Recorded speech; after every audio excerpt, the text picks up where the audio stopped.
ladies, it's me, Sama. എല്ലാവർക്കും ഈദ് മുബാറക്. ഞാൻ ഇന്ന് എന്തിന്റെ വ്ലോഗായിട്ടാണ് വന്നിരിക്കുന്നതെന്ന് അറിയോ? നമ്മൾ ഈദ് ഡേന്റെ മുമ്പ് നമ്മൾ എല്ലാവരും ഒരു സ്വീറ്റ് ഉണ്ടാക്കൂലേ, മധുര പിടിക്കറി. അതിമുമ്മ ഉണ്ടാക്കിക്കൊണ്ട് നിൽക്കുന്നുണ്ട്. അത് എങ്ങനെ ഉണ്ടാക്കാന്നാണ് ഞാൻ ഇന്നത്തെ വ്ലോഗിൽ കാണിക്കാൻ വന്നത്.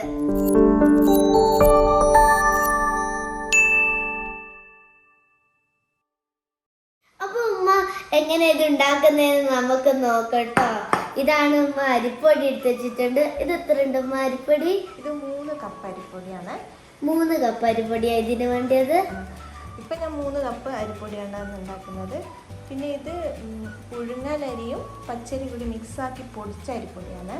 വെറും പച്ചരിപ്പൊടി എടുത്താൽ ഭയങ്കര ഉറപ്പായിരിക്കും, അതിന്റെ ടേസ്റ്റ് അങ്ങ് വരില്ല. അപ്പോൾ നമുക്ക് ഒന്നെങ്കിൽ പുഴുങ്ങലരി കുതിർത്തി വെച്ചിട്ട് അരച്ചിട്ട് അതിൽ പച്ചരിപ്പൊടി മിക്സാക്കിയിട്ട് കുഴക്കാം. അല്ലെങ്കിൽ പുഴുങ്ങലരിയും പച്ചരിപ്പൊടി നമ്മൾ പത്തിരിക്കൊക്കെ പൊടിപ്പിക്കൂലേ, ആ പൊടി ആയാലും മതി. അതുപോലെ ഉള്ളൊരു പൊടിയാണ് കേട്ടോ നിങ്ങൾ എടുക്കേണ്ടത്. അങ്ങനെ ഉണ്ടാക്കിയാലാണ് നിങ്ങൾക്ക് കൂടുതൽ ടേസ്റ്റിൽ വരിക. പിന്നെ ഉമ്മ എന്താണ് ഇടാൻ പോകുന്നത്? 1 ടീസ്പൂണ് ചെറിയ ജീരകമില്ലേ, നല്ല ജീരകം, ഒന്ന് ക്രഷ് ചെയ്തത്, അത് 1 ടീസ്പൂണ്. പിന്നെ നമ്മൾ അതിൽ 1 ടീസ്പൂൺ ഇടണം അല്ലേ? പിന്നെ നമ്മൾ ഉപ്പിട്ട വെള്ളം ഉണ്ടല്ലോ, ചൂടുവെള്ളമല്ലേ, സാധാ വെള്ളം, ആ വെള്ളം ഒഴിച്ചിട്ട് ഇത് നമുക്ക് പത്തിരിക്കൊക്കെ കുഴക്കുന്ന പോലെ ഒന്ന് കുഴച്ചെടുക്കാം. അത്ര ഉപ്പിട്ട വെള്ളം തന്നെ വേണം. പിന്നെ നമുക്കൊക്കെ ഇവിടെ ഭയങ്കര ഇഷ്ടാട്ടോ ഈ മധുര പിടിക്കറി. നമുക്കുള്ള എല്ലാവർക്കും ഭയങ്കര ഇഷ്ടം. നമ്മൾ ഈ പൊടി നല്ലോണം മിക്സ് ആക്കി റെഡി ആക്കി കിട്ടോ. ഇനി നമ്മൾ എന്താ ചെയ്യാറിയോ, ഇതിനൊരു ഷേപ്പ് ആക്കി എടുക്കും. ഞാൻ ഉമ്മാനെ ഹെൽപ്പ് ചെയ്യട്ടോ ഇത് ഷേപ്പ് ആക്കി എടുക്കാൻ. എനിക്ക് ഭയങ്കര ഇഷ്ടമായി ഇത് ഷേപ്പാക്കി എടുക്കാൻ ഉമ്മാനെ സഹായിക്കുന്നൊക്കെ. അപ്പോൾ നമുക്കിത് ഷേപ്പാക്കി എടുക്കാം. അപ്പോൾ നമ്മളിത് ഓരോ ഷേപ്പാക്കാൻ പോവാട്ടോ. പിന്നെ ഉമ്മ നമ്മൾ ഇത് ഉണ്ടാക്കുന്നില്ലേ, എന്തിനാ എണ്ണ വരട്ടുന്നത്? അത് അരി നമ്മുടെ കൈമേൽ ഇങ്ങനെ ഒട്ടൂല, എണ്ണ വരട്ടിയാലും ഒട്ടൂല. അതുപോലെ നമ്മളിങ്ങനെ ഷേപ്പാക്കി ഈ ഇലയിലേക്ക് ഇടുമ്പോൾ ഒട്ടാണ്ട് നിൽക്കാൻ വേണ്ടിയിട്ടാണ് ഞാൻ ഇന്ന് ഈ ഷേപ്പാട്ടോ ഉണ്ടാക്കുന്നത്. കണ്ടോ ഈ ഷേപ്പ്. അപ്പൊ ഉമ്മ വേറെ ഷേപ്പ് ഉണ്ട്, നമ്മൾ സാധാ എല്ലാം ഉണ്ടാക്കുന്ന നമ്മുടെ കുഞ്ഞിപ്പത്തിരിൻ്റെ ഷേപ്പ് പോലത്തെ ഷേപ്പ് ഇങ്ങനെ ആക്കിയിട്ട് ഇങ്ങനെ എടുക്കുന്ന ഒരു ഷേപ്പ് ഉണ്ടല്ലോ, ഇങ്ങനെ ഷേപ്പാക്കാം. ഇതെന്താ ഓരോ വേറെ വേറെ ഷേപ്പാക്കുന്നത്? അതൊരു ഇഷ്ടത്തിനനുസരിച്ച്, അതിലൊന്നും കാര്യമൊന്നുമില്ല. നമുക്ക് ഇഷ്ടമല്ല ചെയ്യല്ലേ. അധികം ഞാൻ ഉണ്ടാക്കല് ഇങ്ങനത്തെ ഷേപ്പാണ് കേട്ടോ. ഇങ്ങനത്തെ ഷേപ്പ് ആകുമ്പോൾ കുറച്ചും കൂടി ഈസി ആവുക. മമ്മൊക്കെ ഉണ്ടാക്കാൻ പറ്റും കുഞ്ഞിപ്പത്തിരിൻ്റെ ഷേപ്പിലെ കുഞ്ഞു ഷേപ്പാ, ആ ഷേപ്പിലാണ് മമ്മ. നിങ്ങളൊക്കെ എങ്ങനെ ഉണ്ടാക്കുക കമന്റ് ചെയ്യണേ. പിന്നെ ഞാൻ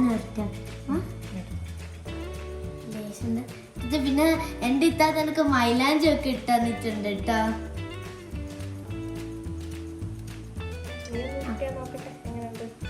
ഒന്ന് ഉരുട്ടി വെക്കുക. എനിക്ക് ഞാൻ ഉരുട്ടലുണ്ട്, പക്ഷെ അത്ര അറിയില്ല.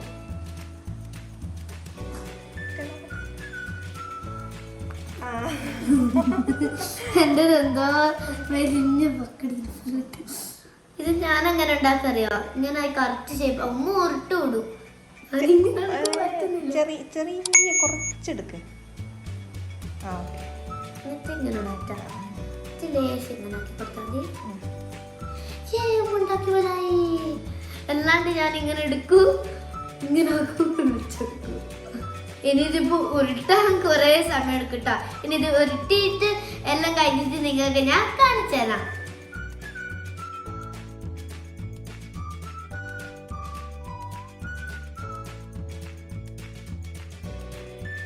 അപ്പൊ ഇത് ഈ ഷേപ്പിലാക്കി എടുത്തിട്ടോ. ഇനി ഉമ്മ ഇതെന്താ നമ്മളാക്കാൻ പോകുന്നത്?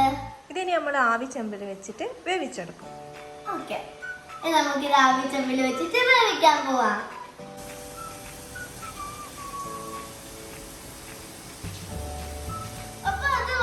ഇരിക്കുന്നുണ്ട് കേട്ടോ. അപ്പൊ നമുക്ക് ഇതിന് വേണ്ടി വേറെ സാധനങ്ങൾ എന്തൊക്കെയാണെന്ന് നോക്കാം.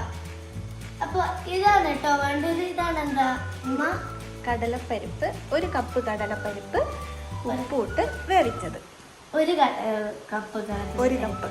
ഇത് നമുക്ക് ഇതൊന്ന് തേങ്ങാപ്പാലുണ്ടോ? ഇത് തേങ്ങാപ്പാലാണ്. ഒരു തേങ്ങന്റെ ഒന്നാമത്തെ പാല് കേട്ടോ. ഒന്നാമത്തെ പാല് അത്ര മതി. ഇതിന്റെ രണ്ടാമത്തെയും മൂന്നാമത്തെയും പാല് നമ്മൾ എടുക്കുന്നുണ്ട്. ആദ്യം ഒന്നാമത്തെ പാല് എടുത്തിട്ട് മാറ്റി വെക്കണം. ഇത് എന്തിനും 1 കപ്പ് അല്ലേ? പിന്നെ ഹണിയോ? അല്ല, ഇതാണ് നമ്മുടെ വെള്ളം, ശർക്കര ഉരുക്കിയതാണിത്. ഇത് ഒരു 200 ഗ്രാമാണ്. നമ്മൾ പഞ്ചസാര ഒന്നല്ല ഇടുക, ശർക്കര ഉരുക്കിയതാണ് ഇതിലിടുക. ഇത് നമ്മൾ നേരത്തെ പിടിക്കറിക്ക് വേണ്ടിയിട്ട് എടുത്തു വെച്ച അരിമാവെന്ന് ഇതുപോലെ ഒരു മാവ് മാറ്റി വെക്കണം. അത് നമ്മൾ ലാസ്റ്റ് തേങ്ങാപ്പാൽ മിക്സ് ചെയ്തിട്ട് ഇതിൽ ഒഴിച്ചു കൊടുക്കാനാണ്. അത് നമ്മളെ ഈ പിടിക്കറിക്ക് ഒരു കട്ടി തിക്നെസ് കിട്ടാൻ വേണ്ടിയിട്ട് എടുത്തു വെക്കുന്നതാണത്. പിന്നെ നമുക്ക് വേണ്ടത് ബനാനയാണ് കേട്ടോ. ഇത് എത്ര ബനാന വേണം? 2 എണ്ണം. പിന്നെ നമുക്ക് കൂടുതൽ പഴം ഇഷ്ടമുള്ളവർക്ക് കുറച്ച് കൂടുതലിടാം. 2 എണ്ണമാണ്. പിന്നെ നമുക്ക് വേണ്ടത് ഏലക്ക പൊടിച്ചതാണ്. ഇത് എത്ര? ഇത് 1 ടേബിൾ സ്പൂൺ. 1 table spoon. ഇത് 1 ടേബിൾ സ്പൂൺ അല്ലേ വേണ്ടത്. അപ്പൊ ഇത്രയും സാധനമൊക്കെയാണ് വേണ്ടത്. നമുക്കത് വെന്തിട്ട് അതിലേക്ക് ഇതൊക്കെ ഇട്ട് കൊടുക്കണം. അപ്പൊ ഇതിലാണ് നമുക്ക് പിടിക്കറി ഉണ്ടാക്കാനുള്ള സാധനങ്ങളൊക്കെ ഇടേണ്ടത്. ഇത് നമ്മുടെ തേങ്ങയുടെ 2ാം പാലും 3ാം പാലുമാണ്. ഇതിലേക്ക് നമ്മൾ ഇനി ആദ്യം കടലപ്പരിപ്പിടും.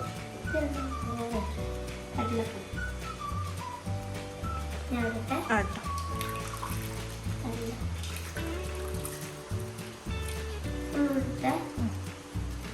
കടലപ്പരിപ്പ് നമ്മൾ ഈ പരിപ്പിട്ടിട്ടോ. ഇനി നമുക്ക് ബനാനയാണ് ഇടേണ്ടത്. ഫുള്ളും ഇടട്ടെ. എനിക്കിഷ്ടാട്ടോ ഇങ്ങനെയൊക്കെ ചെയ്യുന്നത്. നല്ല പോകുമ്പോൾ ഇങ്ങനെ മതിൽ പിടിക്കാറൊക്കെ ഉണ്ടാക്കുമ്പോൾ മനസ്സഹായിച്ചോട്ടെ എന്നൊക്കെ ചോദിക്കലുണ്ട്. പിന്നെ നമുക്ക് വേണ്ടത് എന്താ? ഇനി വേണ്ടത് നമ്മൾ ശർക്കര ഉരുക്കിയില്ലേ, അത് വെച്ച് കൊടുക്കാം. ഇതും ഫുള്ള് തന്നെ. ഹണി പോലെ ഉണ്ട് കേട്ടോ. ഇത് കാണുമ്പോൾ ഞാൻ പെട്ടെന്ന് വിചാരിച്ച ഹണിയാണ്. നമുക്ക് ഇത് മിക്സ് ചെയ്യണ്ടേ? മിക്സ് ചെയ്തപ്പോൾ ചെറിയൊരു കളർ നമുക്ക് മാറിയത്. ആദ്യം വൈറ്റുള്ളത്, ഇനിയിപ്പോ ശർക്കരന്റെ കളറായി. ഇനി ഇടാനായിട്ടില്ല. ഇനി നമ്മൾ ഇത് അടുപ്പിൽ വെച്ചിട്ട് വേവിക്കും. പഴമൊക്കെ വെന്ത് വരണ്ടേ, അപ്പോൾ ഇതൊന്ന് വേവിക്കും. അത് വെന്ത് കഴിഞ്ഞ ശേഷം നമ്മൾ വേവിച്ച് വെച്ച പിടിയുണ്ടല്ലോ, അതിലേക്ക് ഇട്ട് കൊടുക്കും. അതിനുശേഷമാണ് നമ്മൾ ബാക്കിയുള്ളതൊക്കെ ഇതിൽ ചേർത്ത് കൊടുക്കുക. അപ്പൊ നമുക്കിത് വേവിക്കാൻ കൊണ്ടുപോകാം. അങ്ങനെ നമ്മുടെ പഴമൊക്കെ വെന്ത് തുടങ്ങിട്ടോ. ഇനി എന്താ ചെയ്യാൻ പോകുന്നത്? ഇത് നമ്മൾ ഇതിലിട്ട് കൊടുക്കും. അപ്പൊ ഇത് ഇട്ടുകൊടുത്തതിന് ശേഷം നല്ലോണം മിക്സ് ചെയ്യണമായിരിക്കും അല്ലേ? അപ്പൊ നമുക്ക് മിക്സ് ചെയ്യാം. ഇനി നമ്മൾ എന്താക്കാനായി? തീ ഓഫ് ആക്കാനാ? എന്നിട്ട് അല്ലല്ല, ഇത് നമ്മൾ ഇനിയില്ലേ ഒരു 5 മിനിറ്റ് മൂടി വെച്ചിട്ട് വേവിക്കും. അതിനുശേഷം നമ്മൾ നേരത്തെ മാറ്റി വെച്ച ഒന്നാം തേങ്ങാപ്പാലില്ലേ, ഫസ്റ്റ് എടുത്ത് വെച്ച കട്ടിയുള്ള തേങ്ങാപ്പാല്, അത് ഒഴിച്ചു കൊടുക്കണം. ആദ്യം ഇതൊന്ന് 5 മിനിറ്റ് നമുക്കൊന്ന് വേവിച്ചെടുക്കാം. അപ്പോഴത്തേക്ക് അത് വേവട്ടെ. ഇനി നമുക്ക് ഇതിലേക്ക് നമ്മൾ നേരത്തെ എടുത്ത് വെച്ച തേങ്ങാപ്പാലുണ്ടല്ലോ അതും, പിന്നെ 1 ടേബിൾ സ്പൂൺ ഏലക്കായ പൊടിച്ചതും, പിന്നെ നേരത്തെ മാറ്റി വെച്ച അരിപ്പൊടി ഉണ്ടായിരുന്നല്ലോ അതും മിക്സ് ആക്കിയതാണ് ഇത്. ഇനി ഇതിലേക്ക് വെച്ച് കൊടുക്കും. ഇപ്പം കുറച്ചും കൂടി ലൈറ്റ് ആയത് വെച്ചപ്പോ. ഇനി ഇത് നോക്കിയോ, ഇത് തിളക്കുമ്പോൾ ഇതിപ്പോൾ ലൂസായിട്ടുള്ളത്, ആ ലൂസായൊരു വെള്ളം പോലെ. ഇനി ഇതിപ്പോൾ പതച്ച് വരുമ്പോൾ കുറച്ചൊന്ന് തിക്നെസ് ആയിട്ട് വരും. ഇത് ടേസ്റ്റ് ചെയ്യാൻ പൂതിയാണ്. അപ്പൊ ഇത് റെഡി ആവട്ടെ. ഇതാ നമ്മുടെ മധുര പിടിക്കാതെ തിളച്ച് വരുന്നുണ്ട്. ഇതിപ്പോ നമുക്ക് കഴിക്കാൻ പറ്റുമോ? ചൂടാറ് കഴിഞ്ഞാലേ കഴിക്കാൻ പറ്റും. ഇല്ലേ വായു കൊള്ളിപ്പോ ഇപ്പൊ തന്നെ കഴിക്കാൻ തോന്നി കാണുമ്പോ. അപ്പൊ നമ്മള് മധുരപ്പിടിക്കറി റെഡി. അപ്പൊ ഇതിങ്ങനെ തിളച്ചിട്ട് ബബിൾ ഇങ്ങനെ വരുന്നുണ്ട് കേട്ടോ. നല്ല രസമുണ്ടായി കാണാൻ. ഈ മധുര പിടിക്കറി ഞാൻ ടേസ്റ്റ് നോക്കട്ടെ.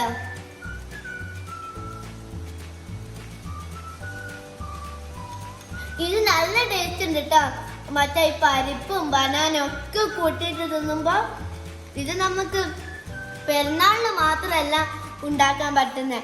നമുക്ക് അല്ലാത്ത ദിവസമൊക്കെ നമുക്ക് ഉണ്ടാക്കാൻ പറ്റും കേട്ടോ. നിങ്ങൾ എന്തായാലും ട്രൈ ചെയ്യണേ, നല്ല ടേസ്റ്റ് ഉണ്ട് ഇത്, അടിപൊളി. അപ്പോൾ ഇന്നത്തെ വ്ളോഗ് എല്ലാവർക്കും ഇഷ്ടമായോ? ഇഷ്ടമായ ലൈക്ക് ചെയ്യുക, കമൻറ്റ് ചെയ്യുക, പിന്നെ എല്ലാവർക്കും ഷെയർ ചെയ്യുക. ഇതുവരെ സബ്സ്ക്രൈബ് ചെയ്യാത്തവർ സബ്സ്ക്രൈബ് ചെയ്യുക. പിന്നെ ബെല്ലൈക്കൺ പ്രസ് ചെയ്യാൻ മറക്കല്ലേ. ബെല്ലൈക്കൺ പ്രസ് ചെയ്തിട്ടില്ല പുതിയ വീഡിയോസിൻ്റെ നോട്ടിഫിക്കേഷൻ വരില്ല. അപ്പം അടുത്ത വീഡിയോ കാണുമ്പോഴത്തേക്കും എല്ലാവർക്കും ബൈ.